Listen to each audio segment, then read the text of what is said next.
I was gonna rip his heart out, I'm the best ever. I'm the most brutal and vicious and most ruthless champion there's ever been. There's no one can stop me. Lex is a conqueror, no, I'm Alexander, he's no Alexander. I'm the best ever, there's never been anybody ruthless. I'm Sonny Liston, I'm Jack Dempsey, there's no one like me. I'm from Nairclaw, there's no one that can match me. My style is impetuous, my defense is impregnable, and I'm just ferocious. I want your heart, I want to eat his children. Praise be to Allah.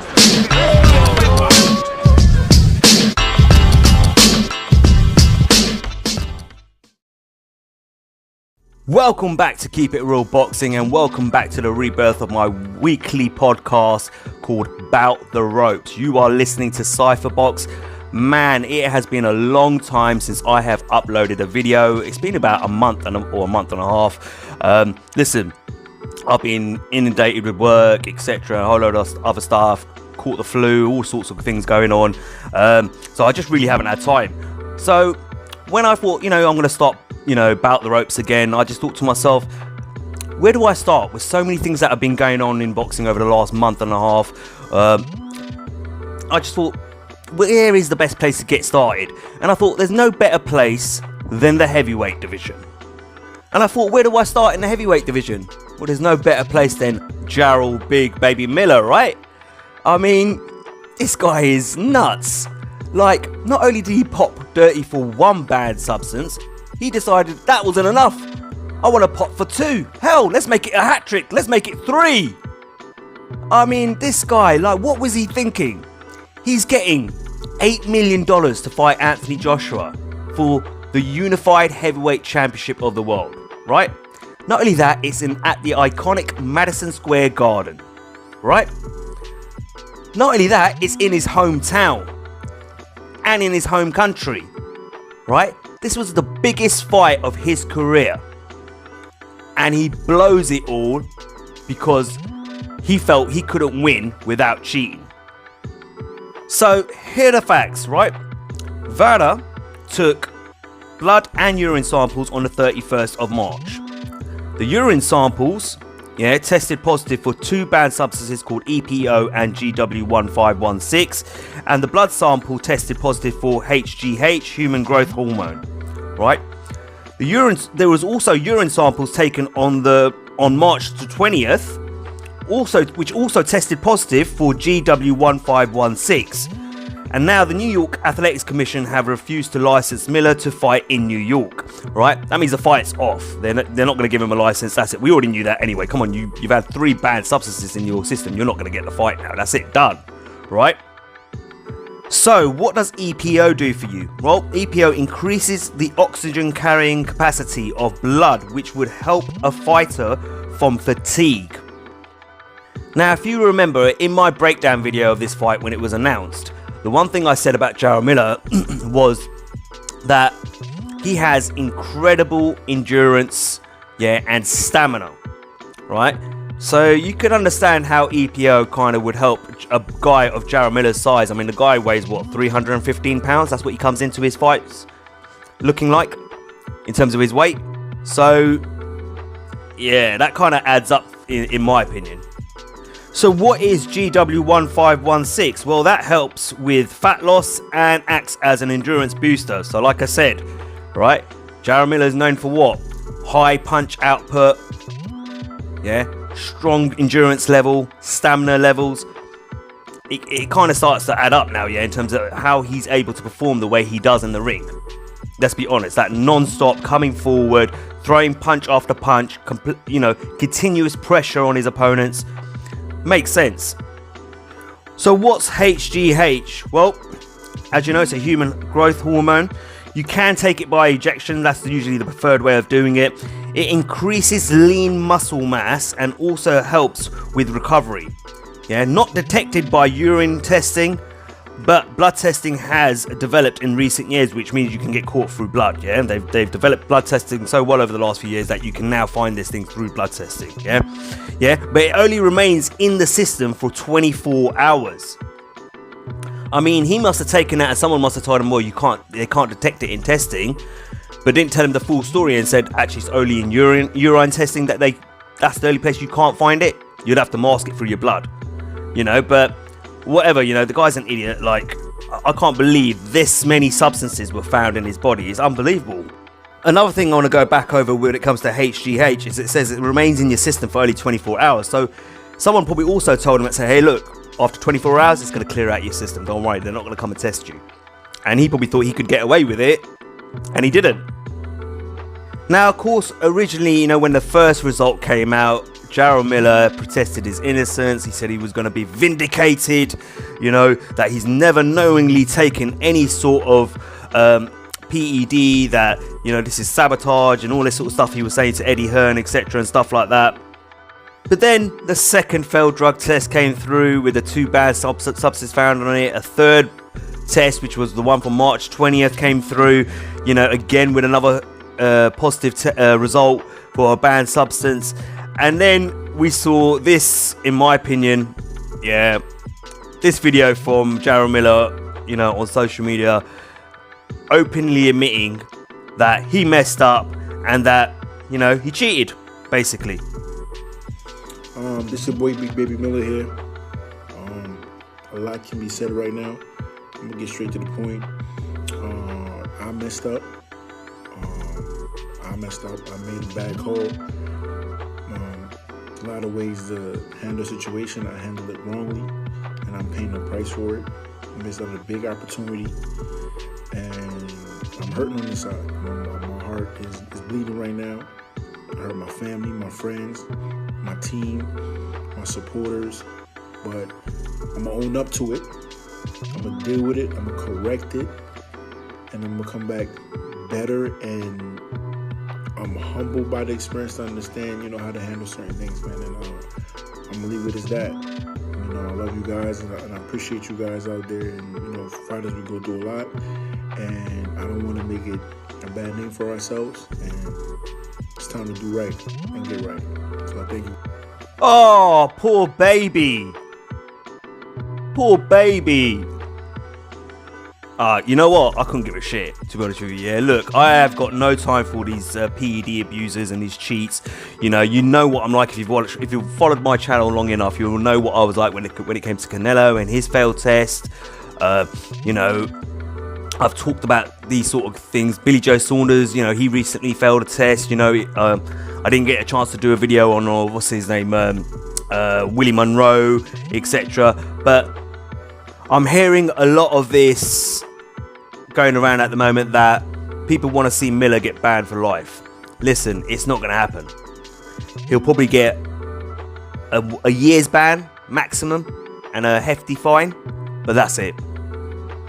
And as much as people want to see, as much as I would like to see that happen, it's not going to happen, because there is a level of inconsistency in the sport of boxing when it comes to drug testing and the punishment for when you fail drug tests.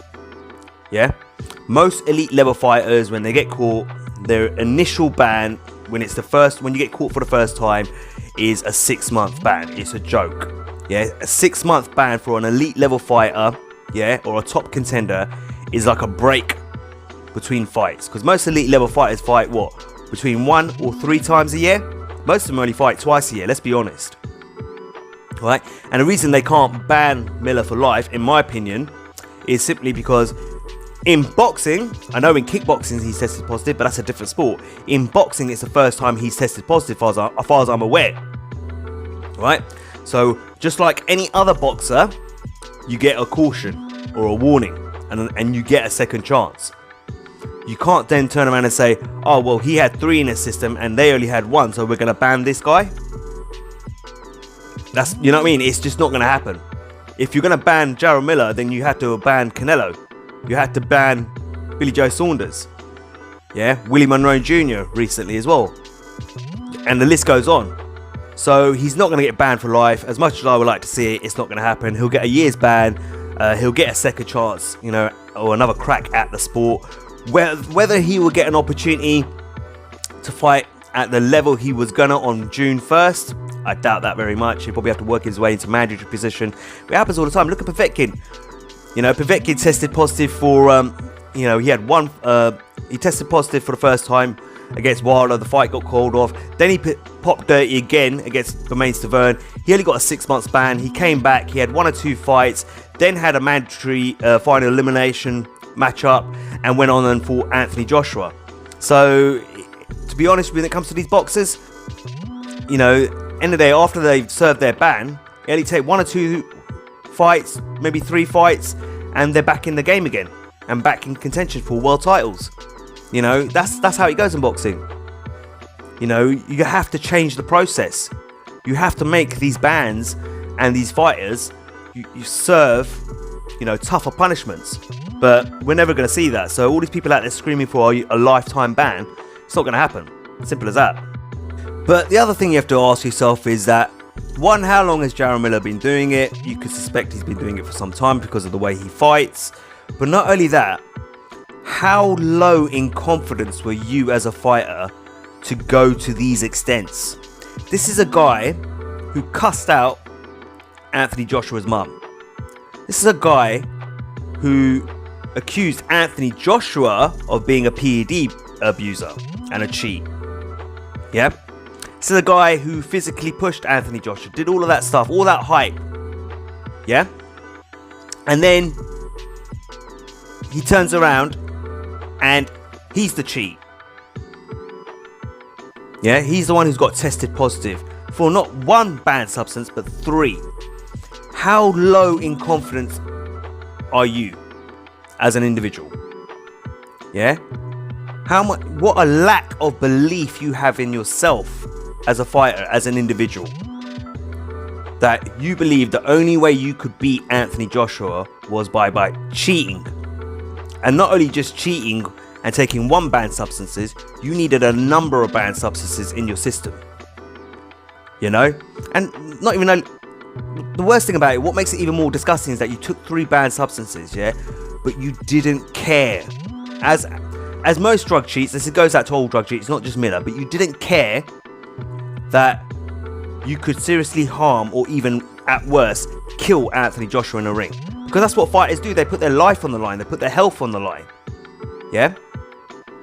When they go in a ring. But you didn't care. As long as you had the edge to win the fight.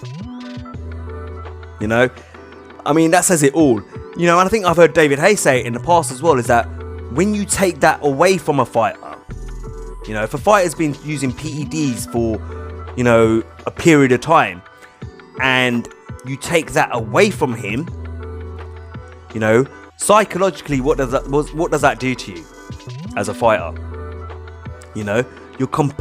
Your belief system completely collapses. That's the way Jarrell Miller's got to look at it. Yeah, because if he does come back to boxing, let's say he does come back in a year or whatever it is, whoever fights him is going to ask for rigorous drug testing, because no one's going to trust him, right? Which means he cannot take PEDs again. If he does, he risks losing his license for life, right? But is he going to be as confident? Will he believe in himself as he used to before he got popped dirty for these drug tests? I doubt it very much. Which means he just turns into a fringe fighter, really. So, it's sad to say, that someone has that much, low self-esteem and a lack of confidence and belief in themselves that they got to take so many banned substances, because they don't believe they could do it on their own. Maybe what Eddie Hearn, I just saw an interview with him where Eddie Hearn said, maybe he's an addict. Maybe he feels he can't do it without it. He's addicted to the stuff. Maybe he is. And I agree with Eddie Hearn. It's disgusting, but it happens in the sport. But does he even come back to the sport? How does he show his face in the sport again? Every time he goes to a press conference for his fights, his opponent's gonna get inside his head and say to him, "Hey, what are you talking about? You're a drug cheat. You're a bum. You're this, you're that, etc." I don't like calling fighters bum, by the way, but I'm just saying that's what a fighter is going to do. They're going to use it to get into his head. So he's never going to be the same, Jarrell Miller. That's my personal opinion. And I'll be surprised if we ever see Jarrell Miller again in boxing. Not because he's going to get banned and stuff like that, but I'll be surprised whether he actually does come back because that's a lot of egg on your face you got to clean off. You know, it's probably one of the worst examples of, you know, PED abuse I've ever heard of in boxing. I mean, if you've heard of one that's worse, hey, drop the link in the comment section, of course. But like, end of the day, how sad is that? That's how low you felt about yourself, that you had to go to these extents to win a fight. And not only that, like I said earlier on in the podcast, how much was on the table? $8 million is what he was getting paid. So, you know, he got 6.5 or whatever it was. DAZN bumped it up. Eddie Hearn bumped it up to 8 million, right? He was fighting at the iconic Madison Square Garden. You know, how epic is that for your career? What an achievement, right? Not only that, you're fighting the unified heavyweight champion of the world, so you could become unified heavyweight champion yourself, right? And a global audience, a stage, an opportunity where the whole world, even casual boxing fans or non-existent boxing fan who just tune in for the big fights, yeah, will get to know your name. And if you win, endorsements, etc., the financial gains after that are crazy, especially with his mouth, you know, and his character. So Miller has literally flushed that all down the toilet, you know, and you know what? He deserves it, because you tried to cheat. You reap what you sow. You know, cheaters never prosper. You know, sometimes that's not true. Let's be honest. They do sometimes. There's loads of fighters in the sport who are probably doing it and getting away with it. Let's be honest. But it's nice to see that, you know, someone who was doing it got caught. You know, and that the system at times in boxing does work. But let's be honest, there's probably a lot of fighters out there who are on it. I reckon about 85% of professional fighters are potentially doping. Seriously, I kid you not. I reckon it's probably around that much. At least 85% of professional fighters. Not everyone gets tested. And I'm about to play a audio from an interview with Dave Allen, British heavyweight, won this weekend. Well done, and congratulations to him for that win over Lucas Brown this weekend. But he talks about it in there and gives his thoughts in this interview in regards to, you know, drug cheats and PEDs in boxing. So I'm going to play that one for you now. It's difficult, because I understand the people on Twitter say, well, you're boxing Lucas Brown, who's failed a few. Tony Yoka obviously had his ban. Ortiz, Dillian Whyte had the ban. Laurie Alabama, well, you know, I've boxed. I think I calculated 6 or 7 I've boxed, and 3 beat me. So it's difficult, because, you know, Lucas Brown obviously said, oh, I wasn't doing this, and Dillian Whyte was an over the counter thing, and Luis Ortiz blood pressure, and Tony Yoka didn't fail, and he just didn't turn up. I'm more surprised when all these top heavyweights are passing them. You know, people say to me, oh, you look a bit fleshy, you're a bit soft. Yeah, I ain't taking fucking drugs. Look at all the others out there. You know, I know Tepper failed one, he looked like shit, but I'll tell you this now, I'm rated, I think I was rated 38 on BoxRec. I don't know for a fact, but I would be very surprised if I'm not a top 10 clean heavyweight in the world. And the 37 above me, I bet at least 15-20 of them have failed the test somewhere down the line. Char, Ortiz, Yoka, Povetkin, Moline. I'm sure if we got the list of how many have failed them. So Miller failing the test, does it surprise me that a 23 stone man who's known for his work rate and fucking punch output and all this failed the test for something to help his stamina and endurance? Not at all. Doesn't shock me at all. The only thing that shocks me is that more aren't getting caught. It's rife in every sport. Football, athletics, American football, basketball. Even looking at the water there, sports like rowing. Rife. I'm not shocked by it. And people say, well, you're boxing Lucas Brown, oh, we can't complain about it. Well, if I box people that weren't drug cheats, who am I going to fight? Who's realistically my next fight going to be? Who's it going to be? Me and David Price to be having trilogy for the undisputed heavyweight title of the world. Everyone's at it. They're all at it. But what do you want me to do about it? I'm clean. Don't get on me about it.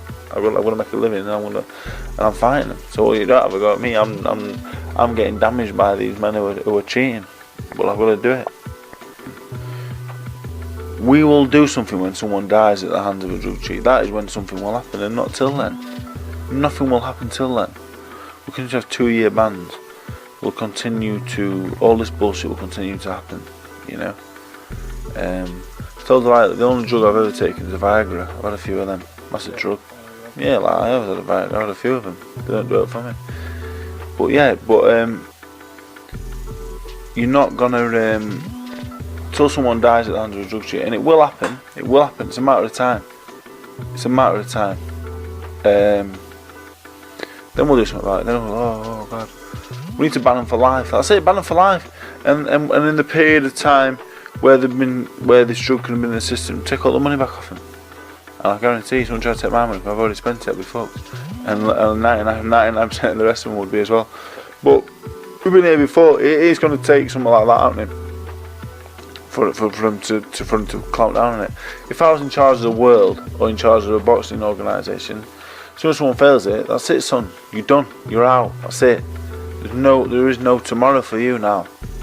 Especially for certain kind of drugs. Get done for these I'm not a scientific expert, but like, if you're done for anabolic steroid or EPO or blood doping or human growth hormone or this thing that Miller's on, I read about it, that helps your endurance, they've got to get them out. A 2-year ban is nothing. 6-month ban, they can look at a 6-month ban. He has 6 months off between fights anyway. They're not taking the money off them, the previous earnings. They don't. The people who are at the top of the sport don't care. They don't care. I'm not at the bottom anymore, but I'm not at the top. I'm somewhere in the middle. They don't care about me. I've not been drug tested for this fight at all. It's ridiculous. I'm very happy I made event in the O2. But if you ask me the truth, am I pissed off that no one's been in touch about drug testing for the last 12 weeks? Yeah. We spoke about it 12 weeks ago. You said to me, like, what's happening? I said, well, I don't know, Rob. Like, I assume someone will be in touch soon. So that was Dave Allen, British heavyweight contender, right? Fought this weekend against Lucas Browne. You know, real good 3rd round stoppage, I have to admit. But he was talking about, obviously, drug cheats, PED abusers, Jarrell Miller's failed tests. And what concerned me the most out of that is that he said he hadn't been tested for his up-and-coming fight with Lucas Browne. Well, not his up-and-coming fight with Lucas Browne, his fight for Lucas Browne, right? What's concerning about that is that the British Boxing Board of Control would have licensed Allen, and they would have had to have licensed Lucas Browne to fight in the UK as well. And given Lucas Browne's history of failed drug tests, he's had 2 of them, one after the fight against Chagiev when he won the WBA regular title, and then, you know, also after that, was it an over-the-counter supplement he tested positive for as well? Why UKAD, or why the British Boxing Board of Control didn't say to UKAD, hey, we'll give you a license, but we're going to test you when you're here in the UK, and we're going to test you before the fight, after the fight, etc, etc. They didn't do it. Yeah, and even Dave Allen said he was concerned and worried that the fact that he didn't get tested himself. And it's not the first time I've heard Dave Allen. This is why I use this interview, right? And I will link the full interview in the description of the video. It was off Boxing Social. Shout out to them. But it's not the first time Dave Allen said this. I remember a couple of years ago, Dave Allen was doing an interview, and he was talking about PEDs and all that sort of stuff back then. He was with IFL, and he said he hadn't been tested for 2 years. 2 years without a drug test. So although we boast here in the UK about we've got the best drug testing program, you know, no one can get away with it here in the UK, etc, etc, etc, and we brag about it, even here in the UK we have holes in our drug testing system. Do you see what I mean? It's not consistent enough globally, anywhere in the world, in this sport called boxing. You know, that is concerning. That a known drug cheat, a PED user like Lucas Browne, who has failed in the past, was not drug tested before his fight with Dave Allen. And he probably wasn't tested afterwards either. But yet they licensed him. How worrying is that? And what shocks me even more, even though Eddie Hearn has been very vocal about Jarrell Miller and saying it's disgusting and all this sort of stuff, and saying, you know, what's it going to take for us to, you know, start, you know, taking this seriously in the sport of boxing and stuff like that. Well, as a promoter, didn't you feel you should have told the, you know, British Boxing Board of Control, hey, listen, this is Lucas Brown, yeah, he's failed 2 tests in the past. You need to make sure he signs up to UCAD testing him when he lands here in the UK. See what I mean? Inconsistency. And it's worrying. It is worrying. Not only that, I also agree with Dave Allen that nobody cares. The people who run boxing, who run this sport, this business called boxing, do not care. The boxing commissions do not care. They act like they care. The promoters act like they care. They don't care. And I'm not just referring to Eddie Hearn. I'm talking about all promoters and managers, right? The broadcasters do not care. The only time they care is when a fighter pops dirty and it's going to affect them financially. Meaning it's going to hit them in the pocket, right? Because this is going to hurt DAZN, Sky Sports in the pocket. Because now they've got to find a replacement that sells against Anthony Joshua. Sky with their box office here in the UK, DAZN with their subscription numbers out in the US, Eddie Hearn with his 10-20% whatever he makes. How big of a percentage is that going to look like now? The boxing commissions, you know, that's all they care about, is the money side of it. Let's be honest. You know, and like I said, I'm talking about Eddie Hearn, and a lot of people think I'm an Eddie Hearn hater. I'm not. I'm talking about promoters in general. Yeah, whether it be Frank Warren, you know, Bob Arum, Oscar De La Hoya, whoever, Al Heyman, whoever. Right? These guys don't care. They don't. Even if in the back of the head they think, he may be, you know, on something, this guy. You know, well, as long as he doesn't get caught, I don't care. Do you know what I mean? There's a lot of people out there who run this sport, yeah, who control this sport, yeah, who act as if they care, but they don't. Because if they did really care, they would do something about it, not alleviate responsibility. I saw Adam Smith recently in an interview, yeah, and he was talking about, well, you know, we're the broadcasters, and you know, it's not down to us, it's down to the commission. But you could put pressure on the boxing commissions, you and the promoters. You could get in contact with the commission saying, hey, look, with this whole thing that happened with Jarrell Miller recently, can we talk about this? You know, we've got to put, you need to start putting more stringent policy in place when it comes to these PED abusers. You know, do all the boxing commissions do what the WBC do with their clean boxing program? Not really, no, not all of them do. As far as I'm aware, I think the WBA might do it. Right? You know, they need to get together and say, hey, listen, we need to put a real policy in place on how we're going to deal with this you know, this situation, this problem we have in the sport of PED abuse. But not only that, when you think about the WBC's clean boxing program, how good is that program anyway? Let's be honest. Yeah, they use VADA, and VADA catches a lot of people. Yeah, they catch a lot of fighters at it, right? But here's my take, yeah? Look what happened with the whole Canelo thing. They, you know, you've got this clean boxing program, yet they, you know, they wholeheartedly supported Canelo in saying he's not a cheat, it was a mistake, and because they knew if they ended up having to ban Canelo longer than 6 months or whatever, you know, that the rematch with Canelo with Triple G wasn't going to happen. And if that didn't happen, that means they would have lost a lot of money from sanctioning fees for that fight. So they had to support Canelo. Same with even Luis Ortiz. You know, people say the high blood pressure and all that stuff. Yeah, okay, but at the same time, this is a guy who's tested, what, twice before that? He's, you know, he tested positive twice before that, if I remember right. So, do you know what I mean? How good is the clean boxing program with the WBC? For me, sometimes I feel like that whole clean boxing program is just for show. Make it look like we're trying to do something actively about, you know, PEDs in boxing. But, like I said, they don't care. Because as long as it doesn't hit them in the pocket, they don't care.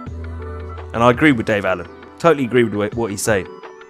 I mean, let's use another example, right? Look at Povetkin, right? So let's look at Povetkin and Ortiz, right? So the WBA, for example, right? The WBA, when Luis Ortiz tested positive for those high blood pressure pills, etc., which was classed as a masking agent, they gave him a year's ban, and they pulled him out of their rankings because they said he had failed twice before, or he'd failed before that as well when he was there. I think he was their WBA international or intercontinental title holder, or whatever. You know, there's so many belts I can't remember, but he was holding one of the interim belts. So they said, just because of that, we're going to pull you out of our rankings and we're going to slap you with a year ban from our rankings, right? But then you look at Povetkin. Povetkin tested positive, you know, in his build up to his fight with what's his name, Deontay Wilder. Then he tested positive again a few months later against Stavern, yet they only gave Povetkin a 6-month ban, and they didn't take him out of the WBA rankings. That's another clear example of inconsistency. Have the same rule for every fighter. Yeah, and this is what I'm talking about, the dirty politics, corruption in this sport. You had one rule for Ortiz. Oh, he failed before, so this time, because he's failed again, we're going to take him out of the rankings and ban him for the year. Oh, look at this. Povetkin, he failed against Deontay Wilder. He then failed a few months later against Stavern, but we're only going to give him a 6-month ban and he can stay in the rankings. And when he comes back, we'll even give him 2 or 3 fights and he can fight Anthony Joshua as a mandatory challenger. Do the maths. There's a clear example of inconsistency and contradiction there that I've just given you. And until these boxing commissions get together and actually put a policy together that they're all going to follow religiously, we're going to continue to see this problem happen, you know, pop up in boxing. And like I said, like Dave Allen said, shall I say, nobody cares. The guys that are running this business, that are running this sport of boxing, do not care. Get that straight. Listen, I don't want to talk about this anymore. I've spent enough time on it, I think, and it's time to probably move on to the next subject. But hey, that's where I stand with it. That's just my opinion. Yeah? Alright, before I move on to the next subject, because I know what a touchy subject this is and how many people are so sensitive about it all. Trust me, I've had my insults had plenty of insults thrown my way, is what I was meant to say there. Remember, whatever I say in this podcast or even in any other videos that I do on my YouTube channel, it's my opinion that is based on the information that is put out there in interviews, news articles, quotes, etc., right? So as I said, you know, I was gonna focus in on the heavyweight division. So now I'm gonna go on some of the, you know, news that's gone on over the last, you know, month and a half, etc. So let's move on to Deontay Wilder and the $120 million offer made by DAZN for him to sign to a 4-fight contract, right? Now, a lot of people will be saying out there, well, it was $120 million. How could you turn down that offer? So that's so much money, the most money he's ever seen, etc. And yes, I do agree with you. It is a lot of money. It's the most money he's ever seen. But the problem with a lot of boxing fans out there is, and I will say majority of the boxing fans out there, is that they look at things through tunnel vision.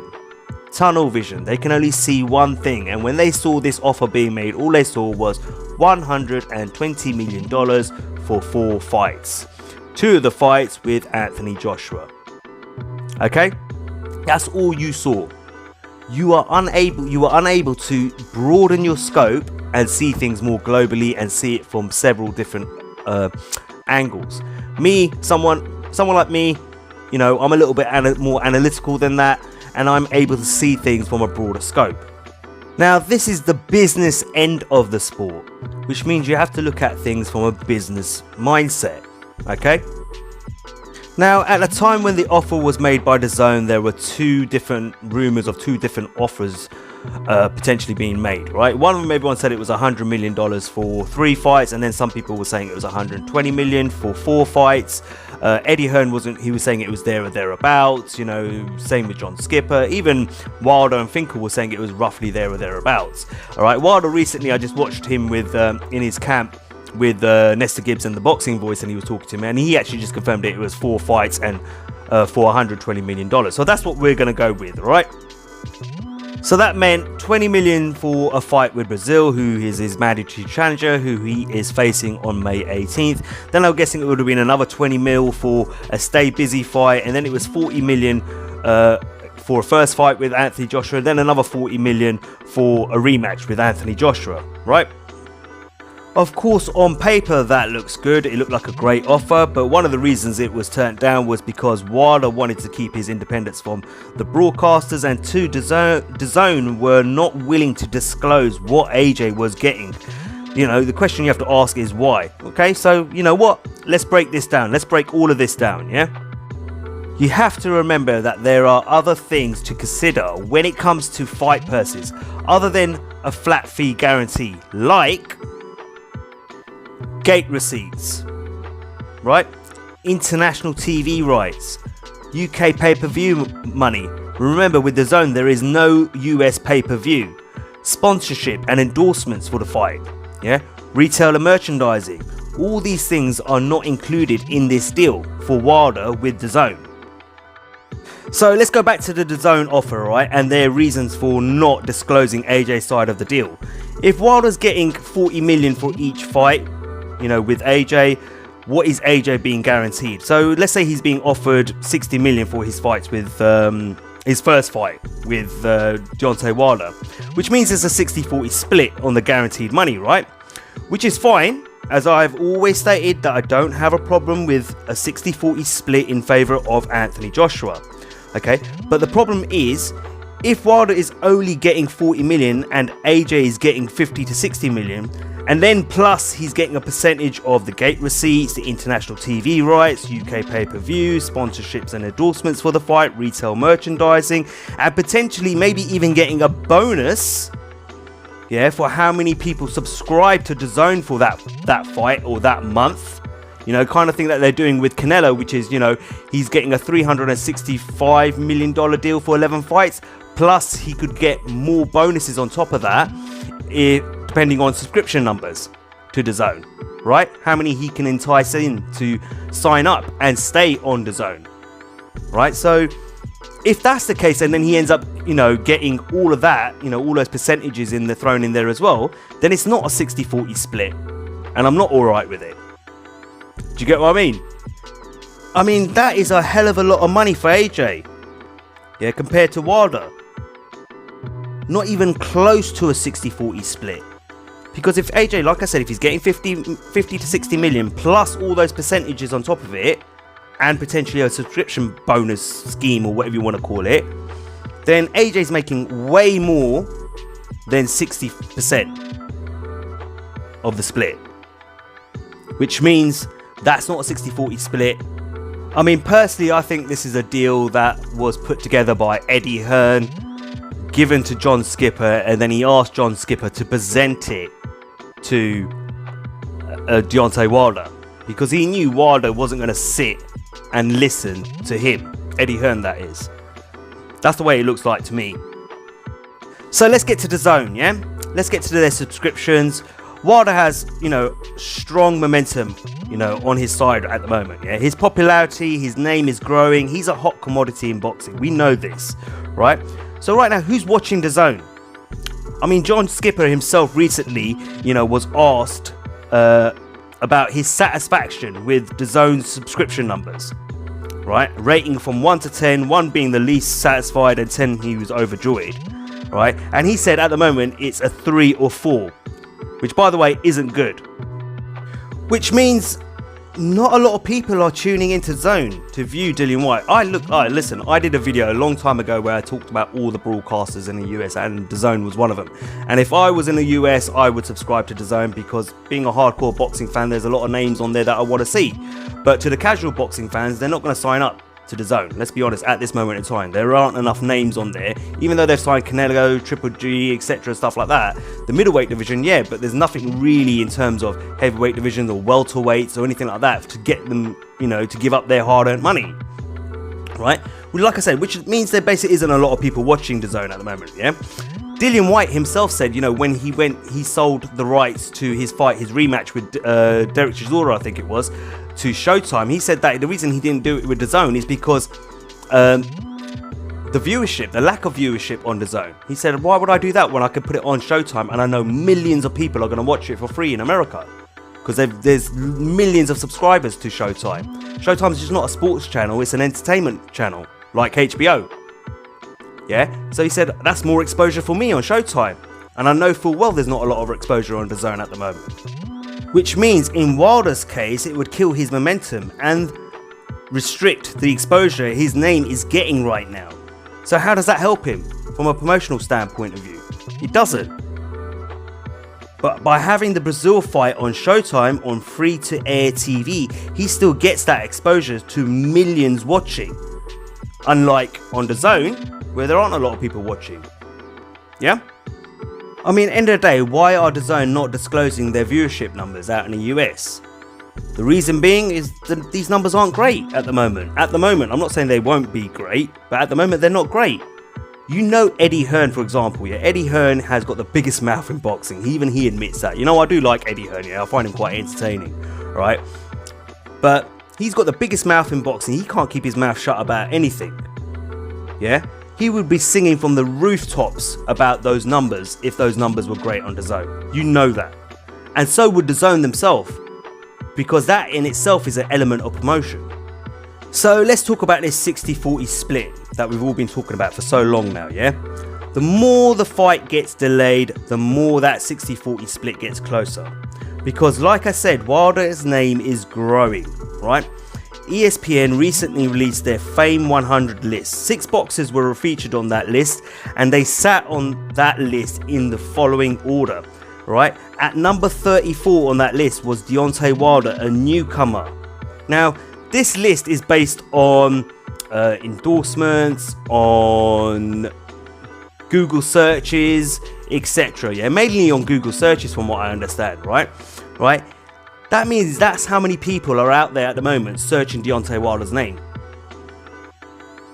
Yeah? That he's sitting 34 as a newcomer on that list. There's a lot of people out there Googling or going onto YouTube or wherever and searching out Deontay Wilder. Right?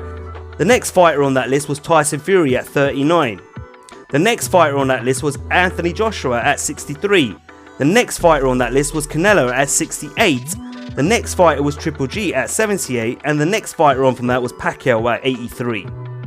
So like I said, Wilder has a lot of momentum.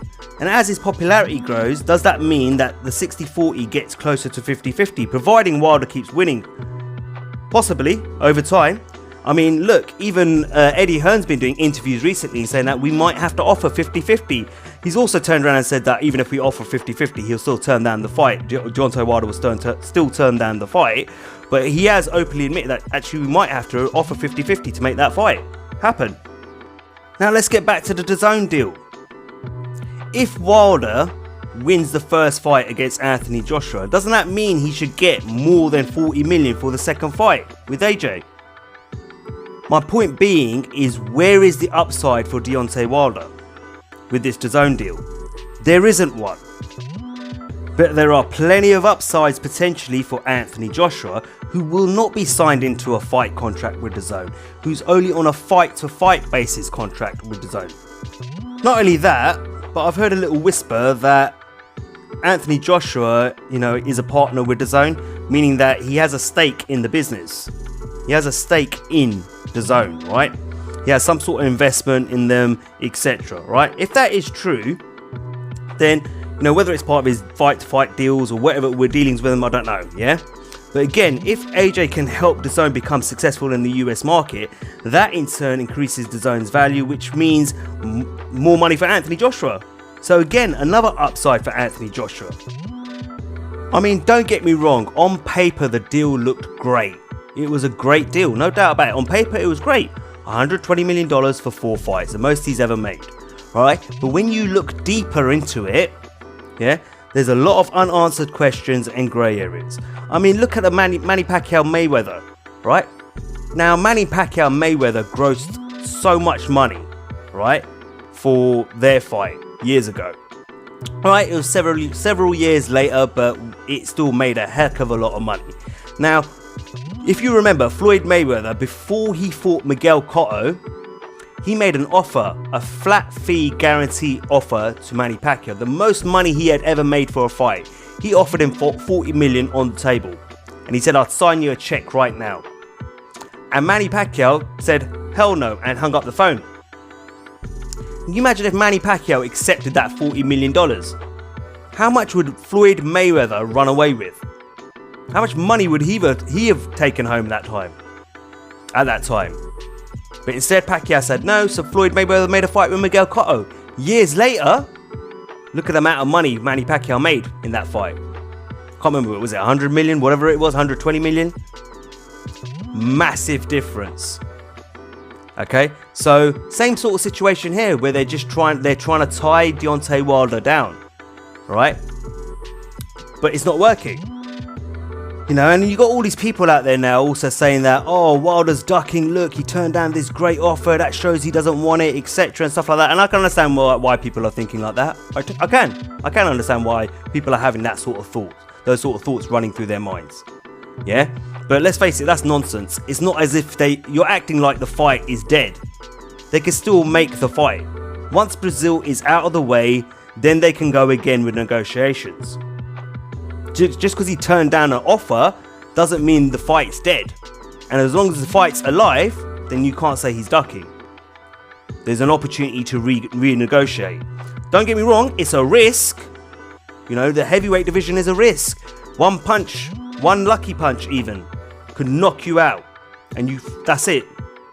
AJ Wilder, you know, it's not worth what it is at this moment in time.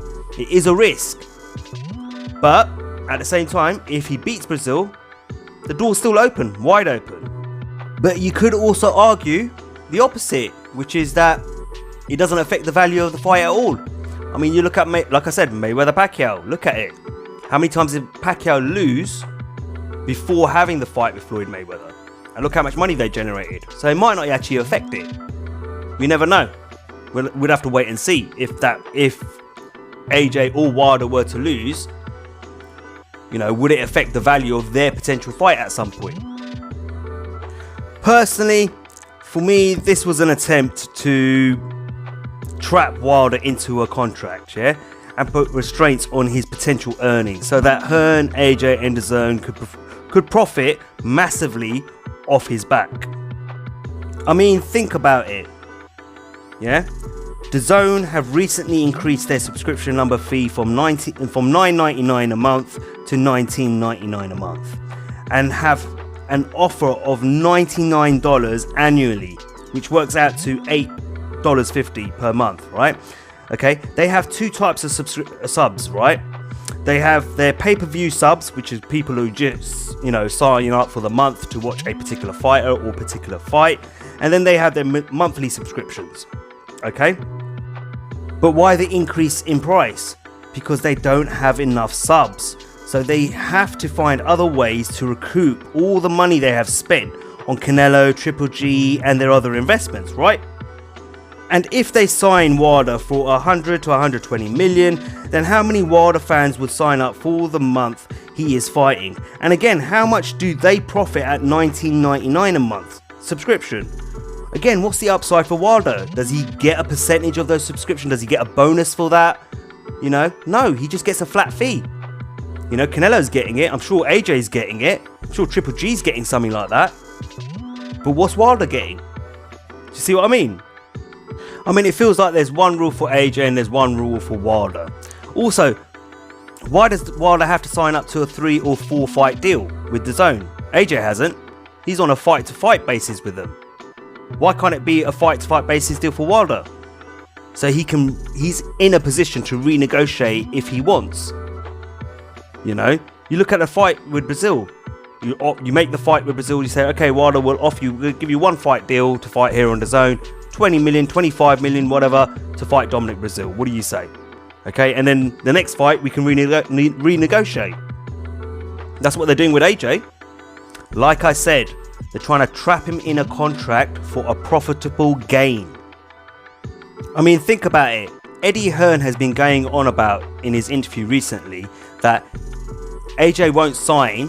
For now, Anthony Joshua will only work with DAZN on a fight-to-fight basis, so we don't restrict ourselves from making these big fights that need to happen in the heavyweight division. So why are you asking Deontay Wilder to restrict himself?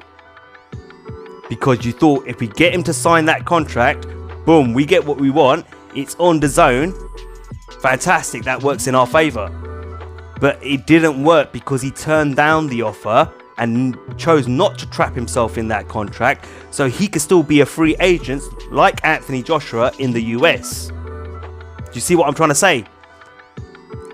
So he's not willing to put AJ down for a 4, 5, 6 fight deal with DAZN. Okay, but he wants Deontay Wilder to sign to a 4 fight deal with DAZN. Isn't that a bit hypocritical? See what I mean? Doesn't make sense at all. Not only that, when the $50 million offer was made to AJ by Showtime didn't turn around and say, you have to sign a 3 or 4 fight deal with us. And the 50 million was there and the terms were received by Hearn and AJ. They have both admitted it. I'm going to play you the audios again from those two just to kind of go over this again and prove my point again. It's the first time that I've really had issues on the financial side with a fighter. So let's say, for instance, that 50 million we spoke about. Listen, it's a hell of a lot of money and it was an honour to even have that number thrown at me. But then when you dissected it and what it was just kind of like a rights fee. We own you for this amount of money. But the issue that I had is I've got long-standing contracts in places with certain partnerships. So you may put that money forward and think you can own me 100%, but you may only own 50%. So that makes their 50 worth 25. So when you start getting into the intricacies of a contract and what the real value is, then that starts taking place. So that's what I'm saying. The 50 was unbelievable. It's a great number and so on, but there are things in place that don't make that 50 worth the 50 to the person paying it. Latest is actually my old man's in New York at the moment. I think he's having a cup of coffee with Shelley Finkel right now. We've gone back, we've improved our offers. The conversations have been quite amicable, they've been quite sensible. They made us a very good offer. Some of the points in that offer were good, some were acceptable, some were unacceptable. But the basic response and decision from AJ, Rob McCracken and the team was that after everything that's been built in the UK, a fight of this magnitude, of this history, should take place in the UK for UK fight fans. So there you have it. Anthony Joshua talked about dissecting the deal, and when you dissect the deal, it didn't work out to what he wanted it to be, etc, etc, which means you would have had to have seen the term sheet. Even Eddie Hearn there said they made some very good points on their offer. They made us a great offer, but we felt a fight of this magnitude needs to take place here in the UK for the UK boxing fans. Which means he said some of the terms were acceptable, some of the terms were unacceptable. So how do you know some of the terms or the points in the offer were acceptable or unacceptable if you haven't seen a term sheet? How could Anthony Joshua dissect the deal if he hasn't seen a term sheet? Yeah, a lot of people going on about this. Oh, they didn't send a contract. Well, first you have to accept the offer. Let me break it down for you guys, right? A term sheet was sent. AJ and Eddie Hearn have openly admitted there. They saw the term sheet. They read through the term sheet. They dissected the term sheet and turned around and said, sorry, we don't accept that offer. Now, if you've rejected the offer, Showtime and Team Wilder are not going to send you a contract. They're not going to pay their lawyers to put a contract together and send it out to you. You know what you're supposed to. So you're telling me Eddie Hearn and Anthony Joshua turned around and said, we don't accept your offer, but guess what? waste some money, go and pay your lawyers a whole load of money, draw up a contract based on these terms, and then send it back out to us. How does that make sense? Where's the logic in that? Right? You have to accept the offer first. And because they rejected the offer, a contract never followed. Right? That's how it works. You get an offer, you look at the offer, you say, yes, we're happy with this offer. Now send us a draft contract. They send out a draft contract, you get your lawyers to read it, you then send it back to them and you say to them, right, we're happy with that, or tweak this, change that, send it back out to us, send us a final contract now. They send the final contract, you read it again with your lawyers, because obviously you read everything, you don't just sign it. Alright, because they could sneak things in there. That I can understand. That's, you know, if you know business, you'll understand. You read everything. You see the final contract, you double check it, you sign it, you say, here we go, fight's on, we accept your offer, let's get on with it. Or you turn around and say, we reject the offer, don't waste your time sending us a contract. Yeah? So you can't send a contract until the terms of the offer are accepted first. Then the other side say, oh, do you accept? All right, we'll send you a contract then. Oh, you reject? Okay, well, we're not going to send you a contract then, innit? What's the point? I'm not going to pay our lawyers money to put a contract together for you if you don't accept the terms of the offer. Do you see what I mean? It doesn't make sense what Eddie Hearn and Anthony Joshua have been going on. And I know, look, the AJ fans will just jump on the bandwagon with whatever their favourite fighter to protect their favourite fighter. I understand, that's how fanboys work. I get it. Right? It's the same on the Wilder side. They would do the same. You know, I get accused of a lot of things. This is just my opinion on based on what I'm hearing and seeing. Alright, I get accused of being a fanboy for Wilder. I'm not. But it is what it is. I've given up trying to convince people of otherwise, yeah? Alright, that's how it goes. That's why in this video I've said this is my opinion. I'm based on the information put out there and the information I'm reading. Rather than trying to tell you, oh, you lot don't get it and this and that. Like I've been quite aggressive in the past. You know, trying to educate people. Yeah, but I've learned, you know what, when you've got your mind made up and it's your favourite fighter, you're going to defend them to the death. There's no point arguing. That's why your opinion is your opinion, you're entitled to it. I just disagree. Yeah, and you're entitled to disagree with mine, that's fine. But the simple fact of the matter, that $50 million offer was there, a term sheet was sent, yeah, they rejected the offer, that's why a contract was never sent to AJ or Eddie Hearn. You have to accept the terms of the offer first for the other team to turn around and say, okay, we'll send you a contract now. A draft contract. So the $50 million was there. We know it was. I mean, let's talk about Shelly Finkel's comments as well, though. He made comments about Matchroom, about, you know, once we beat AJ, that'll be the end of Matchroom's reign in boxing or whatever it is. And Eddie Hearn, and understandably, I can understand Eddie Hearn taking offense to that and getting upset the way he was.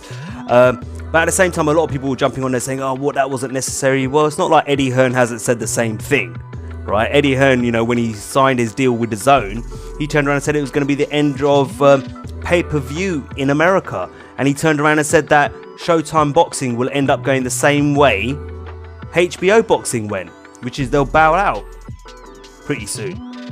So it's not like he didn't say the same thing, he just said it in a different way, probably a less aggressively, right? But in my opinion, Finkel and Eddie Hearn have gone back and forth, made insults to each other. They're just as bad as each other.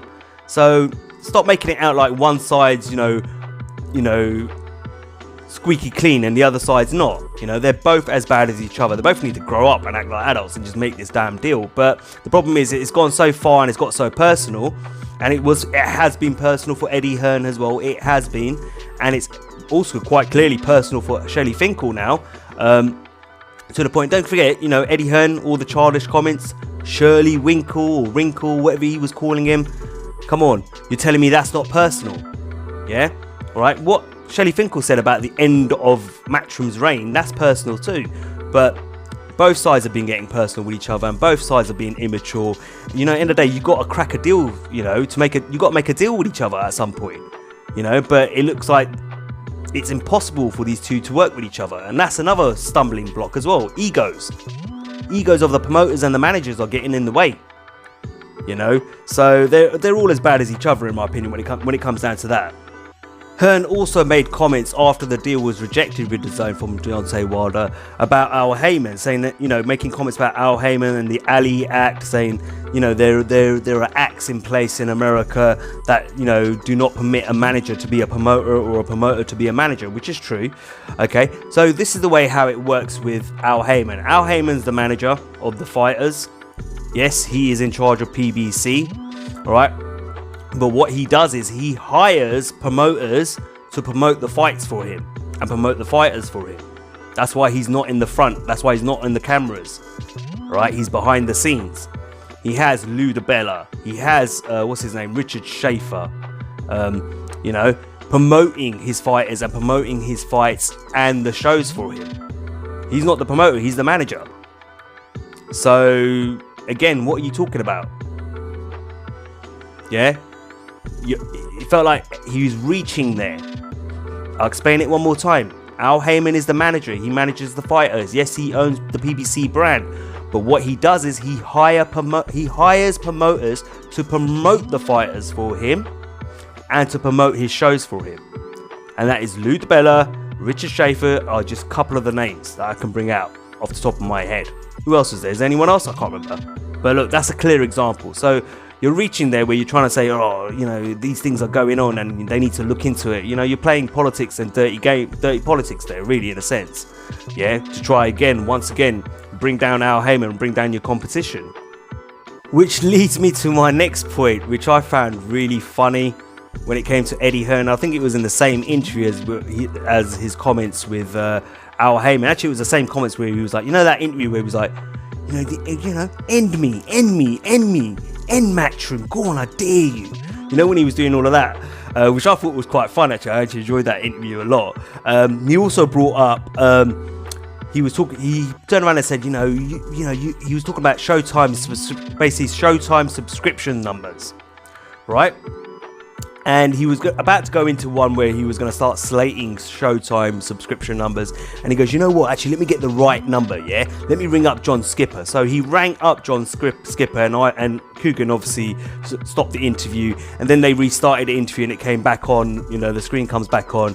And he goes, oh, that was a long chat. He goes, well, business gets in the way sometimes. And then they carried on talking and they stopped talking. They didn't even bother going back to the original point he was making, which was the Showtime subscription numbers. And you know why? Because John Skipper probably told him on the phone, like, don't go there. Showtime have millions upon millions of subscribers.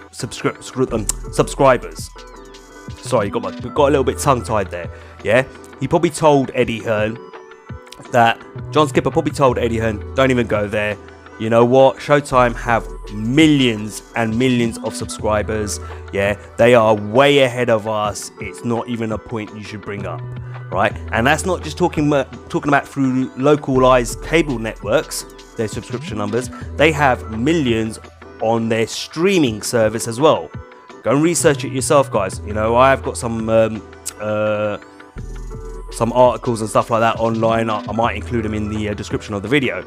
But he stopped talking about it because he realized, like, oh yeah, this is gonna make me really, really stupid. But the bit that I found funny about it was that how do you not know that Showtime have all these subscribers? How do you not know your competitors' subscription numbers? How do you not know that? You're going into the US market, a big market, a huge, lucrative market, the biggest consumer market in the world, right? How do you not know the subscription numbers of your competitors? I don't understand that. It just made him look bad a little bit in my sense that he wasn't clued on. That's the feeling I got, and that's strange for Eddie Hearn because he does come off as someone who's pretty much clued on and switched on to these sort of things. So I was a bit surprised by that. But again, it was another attempt to try to downplay and miseducate people at the same time about Showtime and their subscription numbers, and it clearly didn't work because when he came back on, when they started the interview again, they washed over it and just moved on to the next subject. Look, at the end of the day, it was a great deal on paper made to Deontay Wilder, $120 million for 4 fights, but let's be honest, the deal, it was not what it seemed. Yeah. In my opinion, they made it look like a really good offer in order to trap Deontay Wilder, to to restrict their earnings so they could make a huge profitable gain off his back. And I think Wilder and his team saw through that and said, hell no. Yeah, simple as that. And the fact that they weren't willing to disclose what Anthony Joshua's side of the deal was going to look like made them distrust DAZN and John Skipper. I mean, they could probably make another deal with him, and they've already said, yeah, we can go again once the Brazil fight's out of the way, but there's certain things we want to know, and if you're not going to tell us, then we're not going to make that deal with you. So it didn't work. You know, whatever their attempts were did not work, you know. And personally, I think it was the right decision on Deontay Wilder's behalf. I think he made the right choice. Yeah, there's a risk involved, don't get me wrong, there's a massive risk. If he loses a fight, that could potentially devalue his worth, but that's a risk he's willing to take, and that's on him. Right, that's all I've got to really say on that subject in terms of Deontay Wilder and the DAZN deal. Let's move on to the next subject, yeah? Okay, so let's talk about Tyson Fury. Oh God, you know what? Where do I start with him? All right, let's start with the ESPN deal, yeah? So he's getting $100 million for God knows how many fights. Listen, I ain't got an issue with him signing up to that deal and taking that offer. That he thought that was the best deal for him, and etc., etc. No doubt about it. I get it, yeah? But at the same time, this kind of restricts him, in my opinion, because he's now under the control of Arum and ESPN. And we know how difficult Bob Arum can be, yeah? You know, he accuses a lot of other promoters and managers being difficult, Al Heyman and etc. and stuff like that, especially Al Heyman, all right? He recently did it this weekend publicly after the Crawford beat Amir Khan. But at the same time, he's no saint himself. He can be that difficult himself and get in the way of fights being made, big fights being made. So, you know, he's restricted himself in that sense a little bit, I think, to be honest with you, Tyson Fury. But he's done what he thought was best for him. I personally think, you know, I don't know whether it's the best way for him to have gone, but yeah, you know, look, good deal. Congratulations to him. Plenty of money in the bank, potentially, you know, providing he does well and he wins and all that sort of stuff and keeps on winning. But at the same time, was this a way of avoiding the Wilder rematch? For now anyway, at least. Of course it was. Listen, yes, on the scorecards, he outpointed Deontay Wilder in my opinion. But also I feel Deontay Wilder and Deontay Wilder fans have a legitimate argument to say that, you know what, Tyson Fury should have been counted out. I did a fight night rewind video on it, on that fight between Wilder and Tyson Fury. I showed fan footage from the stands, some real clear footage. I did my own counts. You know, Tyson Fury should have been counted out, you know, because the way I look at it, yeah, the referee was saying, well, I have to give him a good chance because it's a championship fight and all that sort of stuff. But then what about Deontay Wilder? You're taking the chance away from him as well from winning the fight. Do you see what I mean? So it doesn't make sense what was said by the referee, in my opinion. I could pick holes in it all day long. But the bottom line is, he even turned around and said that, you know, Deontay Wilder's power touched his soul in post-fight interviews and press conferences and stuff like that, and that he hits really hard. So a lot of people are saying, well, hold on, he can't be scared and trying to avoid a rematch at this moment in time for Deontay Wilder because he took the first fight. Well, okay, here's my point. He didn't know what Wilder's power was going to feel like, and nor did he believe Wilder was going to be able to touch him. But when he did touch him and he did feel that power, he thought, oh, you know what, I'm in no hurry to get in the ring and feel that power again. Because like Wilder said, you need 12 rounds to outpoint me, I need 12 seconds to knock you out. Which is true, right? And he didn't want to feel that again, not immediately anyway. So he wants a couple more fights, tune-ups, whatever you want to call them. I mean, he's fighting Mark Schwartz, is it next?